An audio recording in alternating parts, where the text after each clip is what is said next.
his time with Chicago, is the favorite to be coach of the year. He's sitting at plus Really? 650. He is. Vrabel, plus 750. Liam Cohen, 10-1.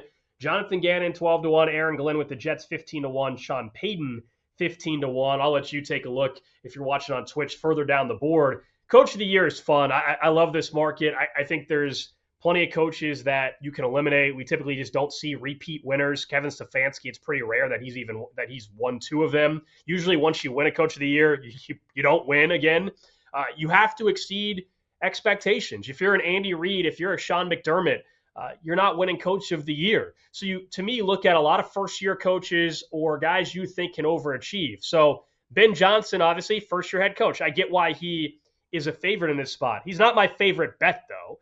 You know, I looked at how do I view the season going for a team like Jacksonville. I told you I think they're a dark horse candidate to win the division. I have money on them to win the AFC South. Well, if I think Liam Cohen and the Jags are winning the AFC South, well, then he's firmly in play for coach of the year, right? So 10-1 is really intriguing for me, and Liam Cohen there at coach of the year. I think Brian Schottenheimer is another name to keep an eye on. I know they lost week 1, but expectations are low for him, very low. If he somehow gets to 9 or 10 wins, I think he's in play. Probably has to get to the postseason to win it, but he's 25 or 30-1, Sean, for coach of the year right now over at BetMGM. In fact, let me see the updated number for Schottenheimer, 25-1 right now. So those are 2 names that are intriguing for me in the coach of the year market.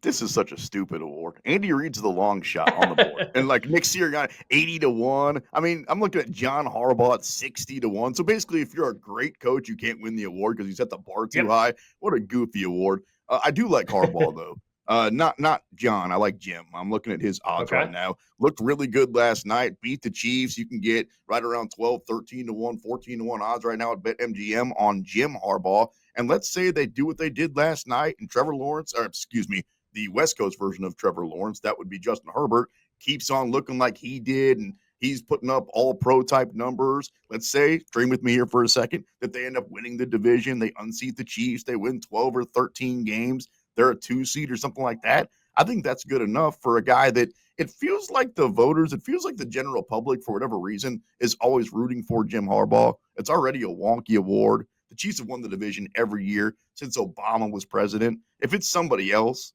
whether it's the Broncos, whether it's the Chargers, I don't think it's going to be the Raiders. If you like a long shot at Pete Carroll, you can get him at 15-1 money. But for the same odds, give me Jim Harbaugh.